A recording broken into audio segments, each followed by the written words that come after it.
Un paréntesis muy rápido, antes de comenzar el tema.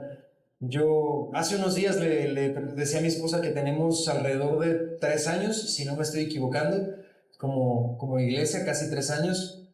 Eh, Hace 3 años estábamos en la casa que está aquí a media cuadra, congregadas como unas 10 personas. Y con un corazón triste, golpeado tal vez, atribulado por muchas cosas, pero el Señor nos dio una visión, una esperanza en el corazón, un deseo ferviente de trabajar por su obra. Y pues el hecho de que estemos hoy aquí es un testimonio de eso.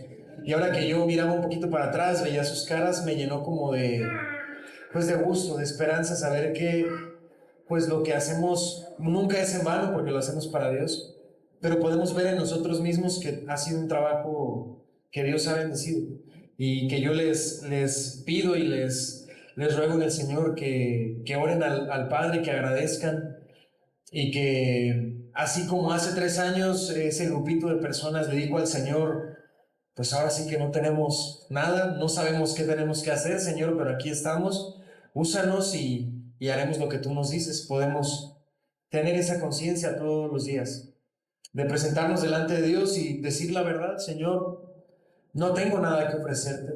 Tal vez no soy el mejor orador, tal vez no soy el mejor evangelista, tal vez, Señor, no soy la persona más elocuente con mis palabras, tal vez no soy ni siquiera el mejor en mi trabajo, Padre, pero lo que yo soy y lo que yo tengo, lo pongo a tu disposición, y tú harás con eso lo que sea tu voluntad, y cumplirás tu voluntad en eso.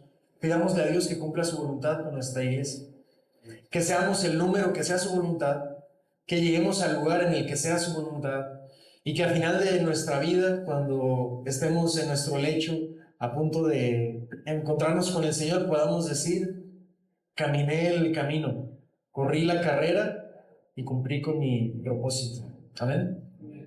Muy bien, voy a leerles una vez más los versículos.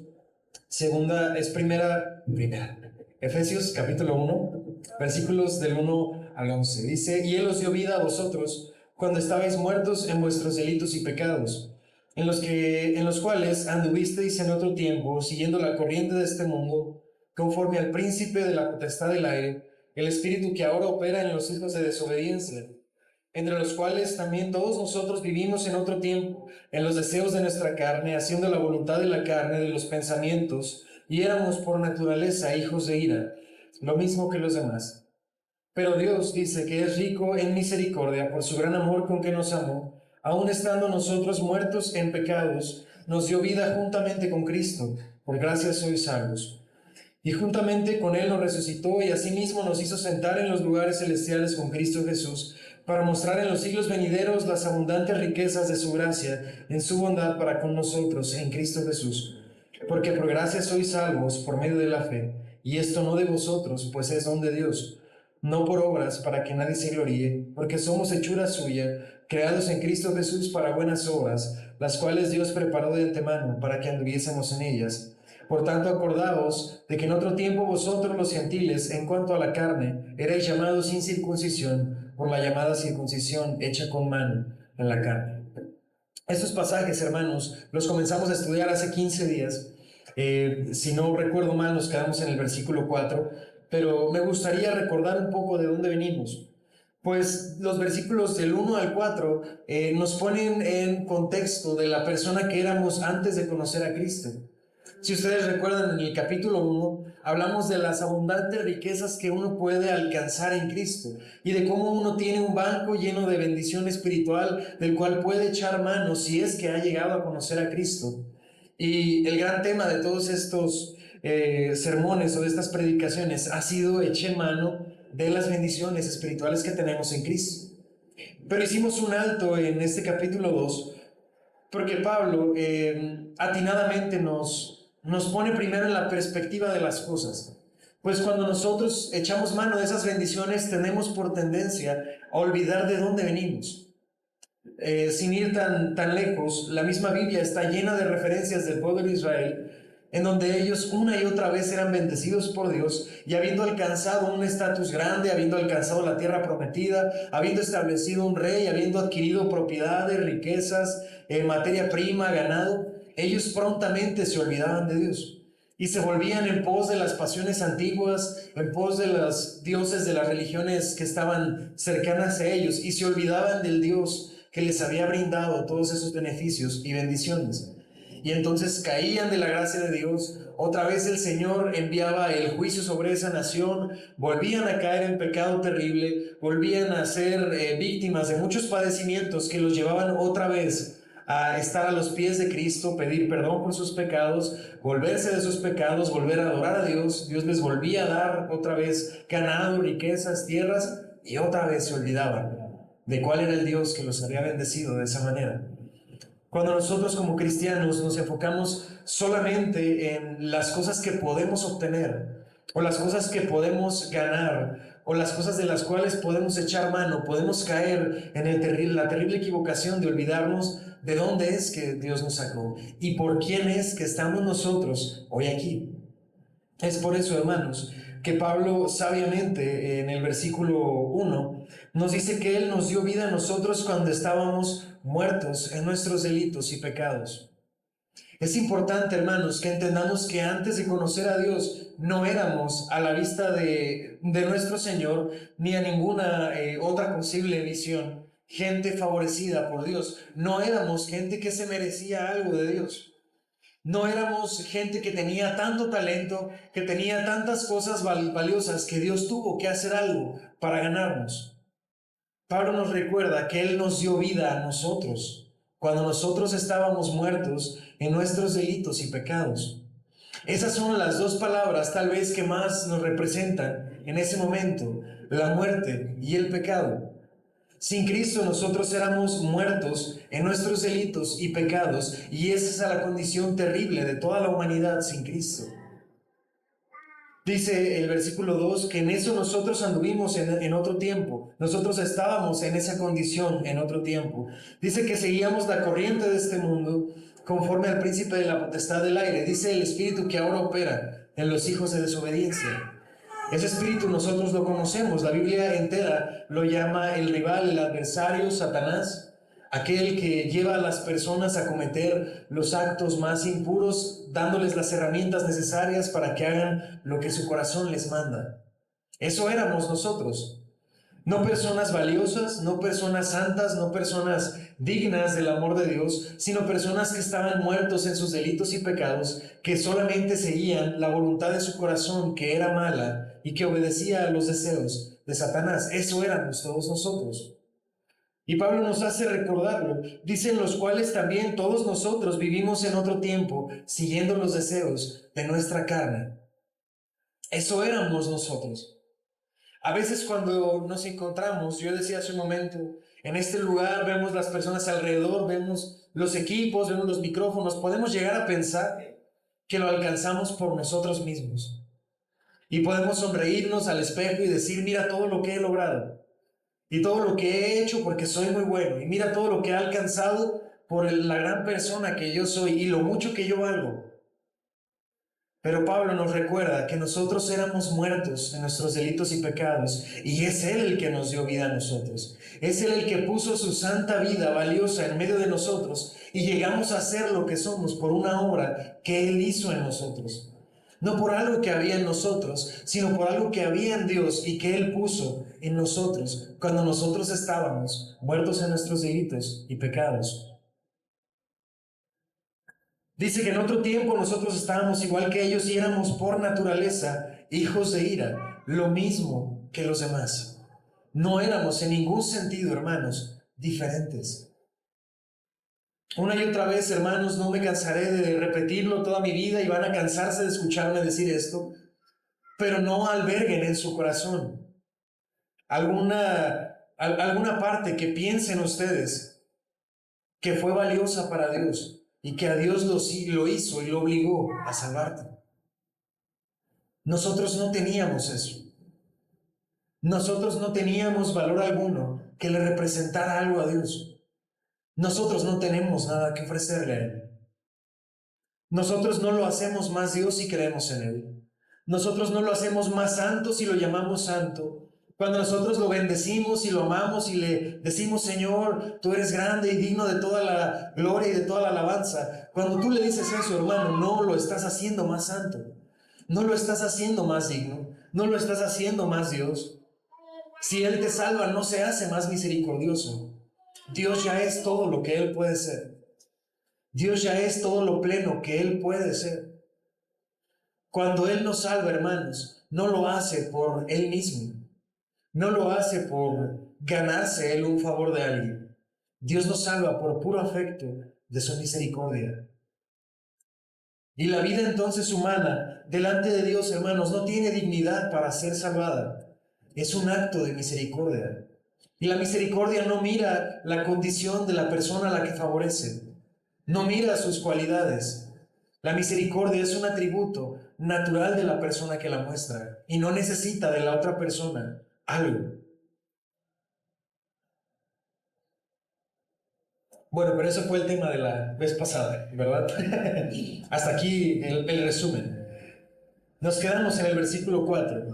Y yo les decía que el versículo 4, hermanos, alberga una de las frases, esto se lo escuché a Sproul y es algo que a mí me ha encantado siempre, que él dice que hay una de las frases que él tiene por favoritas en la Escritura. Y es cuando la Biblia escribe, pero. Porque Pablo viene construyendo la imagen del hombre como una persona muerta en sus delitos y pecados, una persona sin valor, una persona que solo se merece la ira de Dios, una persona que no tiene nada que ofrecerle a Dios, una persona que lo único que puede pedir de Dios es el justo castigo por las obras malas que ha cometido. Y entonces Pablo escribe esta frase, pero Dios, que es rico en misericordia. Decía Sproul que en estos peros él encuentra la respiración que le da sentido a la vida. Porque si Pablo hubiera dejado hasta aquí la escritura, hermanos, qué terrible es la noticia. Alguna vez en Romanos decíamos que la mejor de las noticias viene precedida de la peor de las noticias. Si a uno le dicen tienes un diagnóstico terminal, si sigues en esta circunstancia te vas a morir, mira, tienes una bacteria tal que puede costarte la vida, y pues si sigues a este paso vas a fallecer. Pero si yo te inyecto esta penicilina y seguimos tal tratamiento, en tantos meses puede que te recuperes al 100%. ¿No es esa la mejor noticia? Pero vino precedida de la peor noticia, no te estás muriendo. Pero si tomas estos medicamentos, tal vez te cures y entonces puedas volver con tu familia, ser feliz y vivir una vida plena. Bueno, pues pero, hermanos, es algo así. Pablo dice, pero Dios, que es rico en misericordia, por su gran amor con que nos amó. Sí, hermanos, yo les digo que del 1 al 4, Pablo nos narra la condición del hombre. Y ya la estudiamos y ya la vimos. Entonces, ¿en qué sentido podemos decir que Dios nos amó? ¿Por qué Dios nos amó? ¿Teníamos algo que ofrecerle? Ya dijimos que no. ¿Teníamos algún valor para Dios? Ya establecimos que no. Pero nos dice que Dios, porque es rico en misericordia, no es por nosotros, sino es porque Él es rico en misericordia. Es porque Él es rico en misericordia que Él nos amó con un amor íntimo, personal, relacional que Él tiene. No por algo que nosotros seamos, sino por algo que Él mismo es. Por su gran misericordia, porque Él es misericordioso, por su gran amor con que nos amó. Dice, aún estando nosotros muertos en pecados, nos dio vida juntamente con Cristo. Por gracia sois salvos, dice. Este pasaje, hermanos, a mí se me hace un pasaje lleno de significado y lleno de esperanza para el cristiano. Porque Él nos dice que Él nos amó por su misericordia y aun cuando nosotros estábamos muertos en nuestros delitos y pecados, Él nos dio vida juntamente con Cristo. Es decir, decíamos la semana pasada cuando estudiamos el capítulo 1, que el mismo poder que levantó de entre los muertos a Cristo es el mismo poder necesario para salvar la vida de un hombre.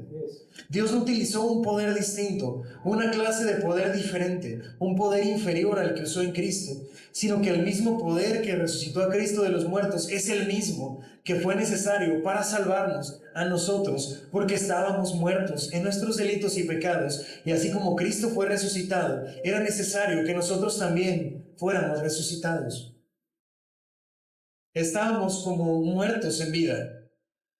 Nuestra vida antes de Cristo era la vida de una persona muerta. Una vida sin significado, una vida sin propósito, una vida sin relevancia, una vida sin una meta a la cual progresar, una vida que no deja nada bueno. El Señor la define como muerte. Y eso éramos nosotros. Personas que no tienen importancia para nadie realmente. Si nosotros no tenemos a Cristo, nuestra huella no representa nada. Esa es la conclusión a la que nuestro hermano Ismael nos hacía llegar la semana pasada, o estoy mintiendo, donde Salomón decía que la vida es como un ciclo de cosas que pasan y no hay nada nuevo bajo el sol. Y Salomón, después de haber vivido toda su vida siendo el rey tal vez más prominente en Israel, él dice: todo en esta vida es vanidad, porque pasa. Y la huella que uno deja se borra eventualmente, y la gente de este mundo te olvida. Entonces Salomón llega a preguntarse: entonces, ¿qué sentido tiene la vida? Pues la respuesta es muy clara, hermanos. Sin Cristo, ninguno. Sin Cristo, de hecho la Biblia le llama muerte. Porque es una vida sin relevancia, sin importancia, sin propósito, sin amor, sin esperanza. Y eso es igual a decir muerte. Pero Dios, que es rico en su misericordia, por su gran amor con que nos amó, no por algo que nosotros manifestamos a Él, no porque nosotros le amamos a Él, sino porque Él nos amó a nosotros. No es que nosotros lo amamos a Él primero. Dijera el apóstol: en esto consiste la vida eterna, no en que nosotros hayamos amado a Dios, sino en que Él nos amó a nosotros y entregó a su Hijo en salvación o en propiciación por nosotros. Esa es la vida eterna, no que yo haya amado a Dios, no que yo haya tomado la decisión de amarle, sino en que Dios tomó la decisión de amarme cuando yo estaba muerto en mis delitos y pecados. Pero no solamente me dejó en esa circunstancia, sino que dice que Él me dio vida cuando yo estaba muerto, con el mismo poder que sacó de entre los muertos a Cristo y me hizo renacer a una nueva vida diferente, con propósito, con relevancia, con amor, con esperanza, con propósito. Eso es vida.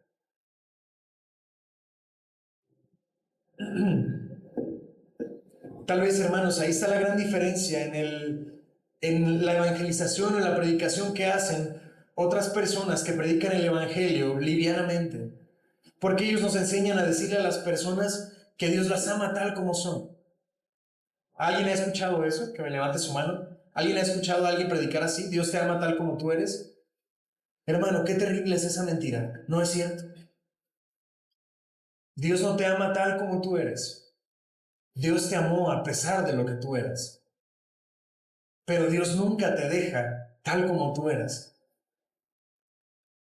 Porque entonces el versículo se terminaría ahí y diría que Él nos amó cuando nosotros estábamos muertos en nuestros delitos y pecados. Punto final, cierre la Biblia, hasta ahí se acabó. Pero el apóstol Pablo dice que Él nos amó cuando estábamos muertos en nuestros delitos y pecados y nos hizo renacer a una vida diferente. Esa es la diferencia. Que el Señor sí nos amó cuando estábamos muertos en nuestros delitos y pecados, pero nos amó y nos hizo cambiar y ser diferentes. Y de eso se trata la vida cristiana, no de permanecer en las mismas cosas que antes fuimos. Pablo dice eso: en otro tiempo tú eras de esa manera, lo que implica que en el presente no tienes que ser igual. No puedes ser igual. Antes estabas muerto en tus delitos y pecados, pero hoy, si has creído en Cristo, ya no estás muerto en tus delitos y pecados. Él te ha dado vida nueva en Cristo. Utiliza la vida nueva en Cristo. Vive esa vida con propósito, sirviendo a tu Señor, adorándolo, edificando tu vida, creciendo en conocimiento, alabando a Dios. Esa es la nueva vida espiritual, y es por eso que Dios te manifestó su amor, no para que permanezcas en la vida que antes tuviste.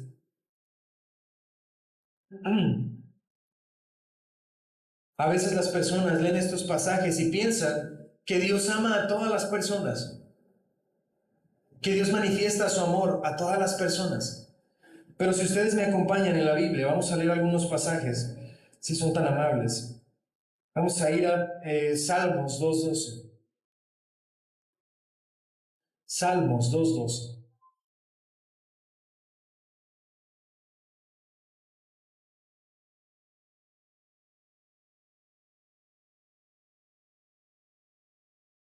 Salmos 2.12 dice: honrad al Hijo para que no se enoje y perezcáis en el camino, pues se inflama de pronto su ira. Salmos 34.16.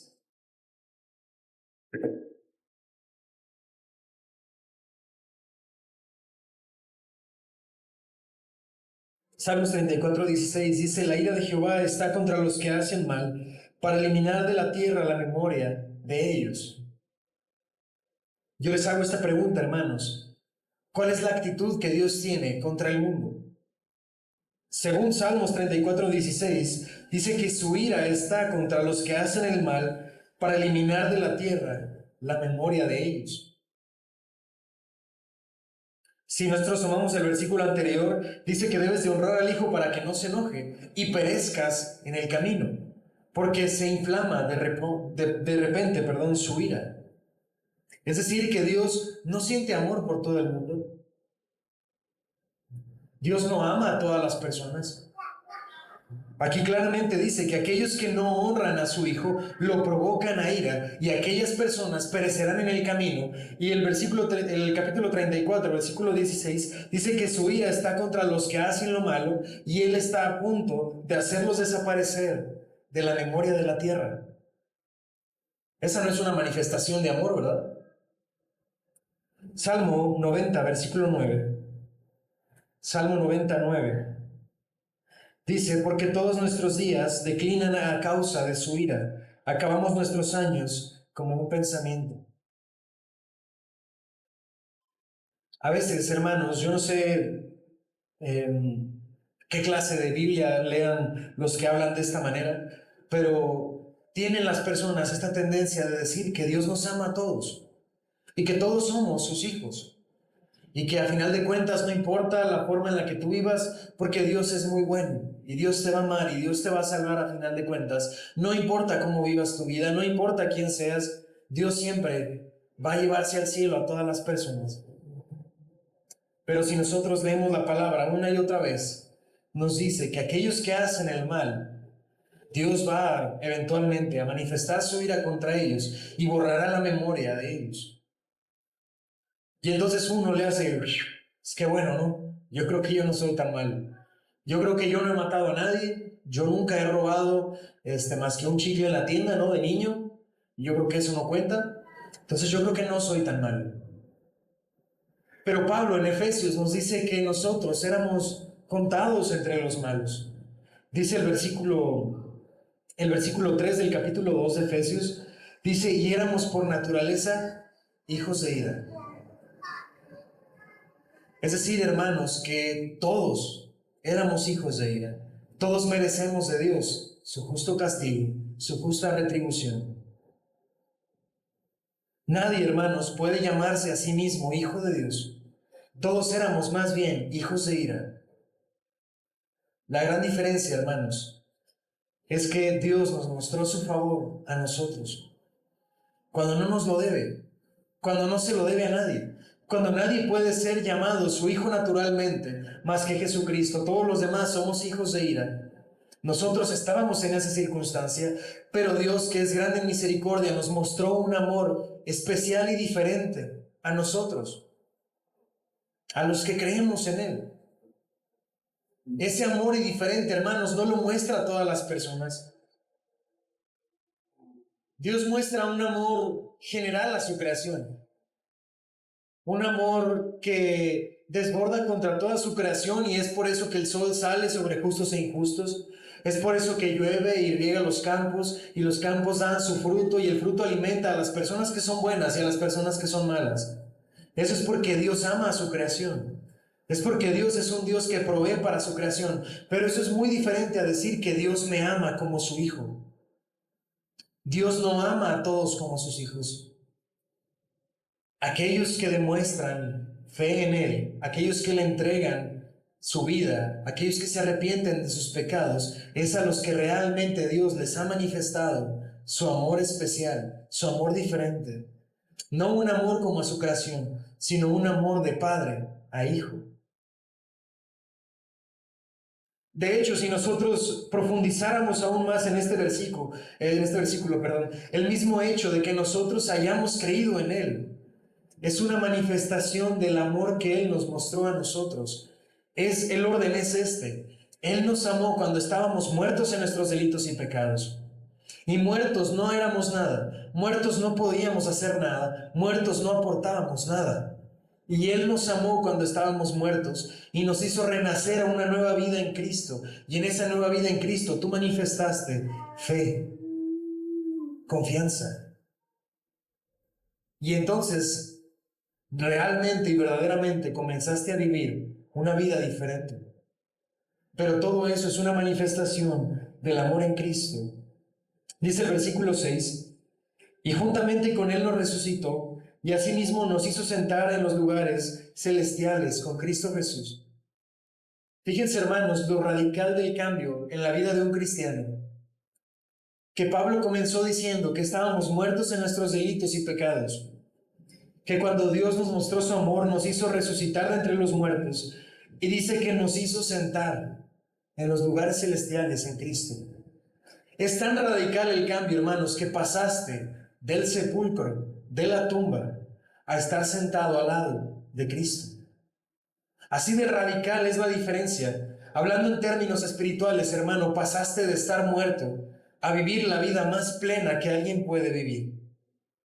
A vivir la experiencia más alta y más sublime que alguien puede experimentar. Eso es haber creído en Cristo, haber pasado de muerte a vida, haber pasado de ser despreciable, de ser nada, de ser alguien sin importancia, sin significado, estando enredado en una vida de vanidades, a pasar a estar sentado a la diestra de Cristo, a estar sentado juntamente con Él y juntamente gozar de los beneficios de ser un hijo del Padre Celestial Todopoderoso.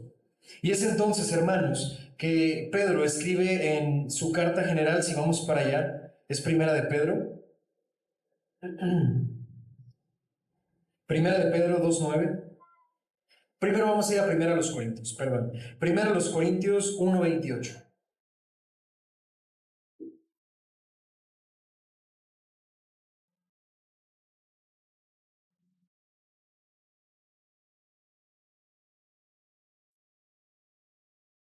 Vamos a leer desde el 27. Dice, sino que de lo necio del mundo escogió Dios para avergonzar a los sabios, y lo débil del mundo escogió Dios para avergonzar a lo fuerte. Y lo vil del mundo y lo menospreciado escogió Dios, y lo que no es para deshacer lo que es, a fin de que nadie se jacte de su presencia. Hermanos, les hago esta pregunta. ¿De dónde dice Pablo que escogió Dios? Dios llegó a la tienda, ¿no? Y estaban los productos así acomodados y él dijo, ¿cuál es el de mejor calidad? Véndame el que mejor tiene. No, mire, pues este es el más caro, deme 10 de esos. No, ¿verdad?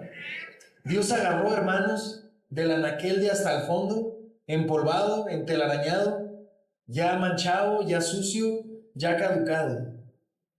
Eso éramos nosotros. Dice Pablo, de lo vil y de lo despreciable, de lo menospreciado, escogió Dios. Eso éramos nosotros. De lo vil y de lo menospreciado, Dios nos tomó. Ahí es donde Pablo dice, y estábamos muertos en nuestros delitos y pecados. Pero cuando Pablo dice que Él nos hizo sentar en los lugares celestiales en Cristo, nosotros leemos de Pedro lo siguiente, Primera de Pedro 2:9. Si me acompañan para allá, Primera de Pedro 2:9.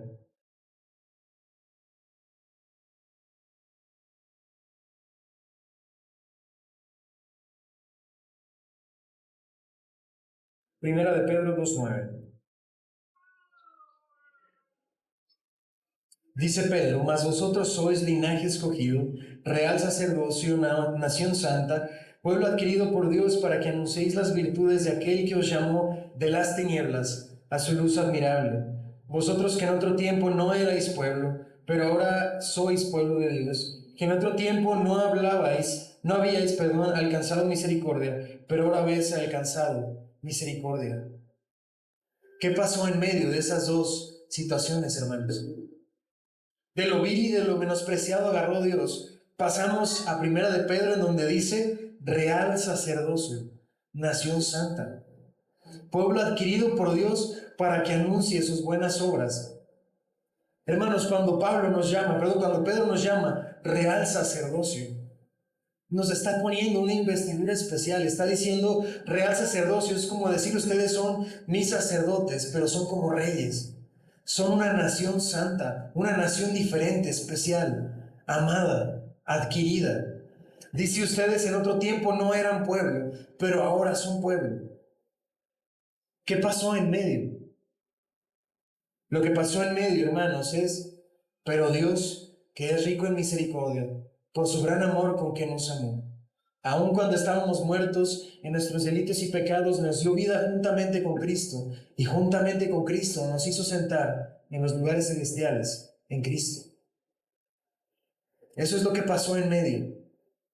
No que por tus fuerzas llegaste a ser especial para Dios, no que por ti empezaste a agradar a Dios con tus obras, sino que Cristo te salvó y te sentó en un lugar que no era el tuyo, y te puso una vestidura que no era tuya, y te llamó como pueblo cuando tú no eras parte de su pueblo. Es una obra en Cristo. Es una obra por Cristo. Es algo que nosotros llegamos a tener solamente porque Dios nos amó y porque Cristo fue enviado en propiciación por nuestros pecados. Entonces, hermanos, esto nos invita a nosotros a hacer ¿qué? A vivir por esa nueva vida que Él nos dio. A no apegarnos, a no afianzarnos a la vida que antes vivíamos, a no estar una y otra vez recordando el pasado y queriendo volver al pasado, sino, hermanos, amando la vida que tenemos en el presente y deseando vivirla a plenitud, deseando ser verdaderamente y comportarnos verdaderamente como hijos de Cristo, como hijos de Dios, herederos junto con Cristo. Dice, asimismo nos hizo sentar en los lugares celestiales con Cristo. Esta palabra, hermanos, con Cristo, me encanta en todo Efesios porque una y otra vez Pablo nos recuerda, no nos deja olvidar que todo lo que tenemos es en Cristo.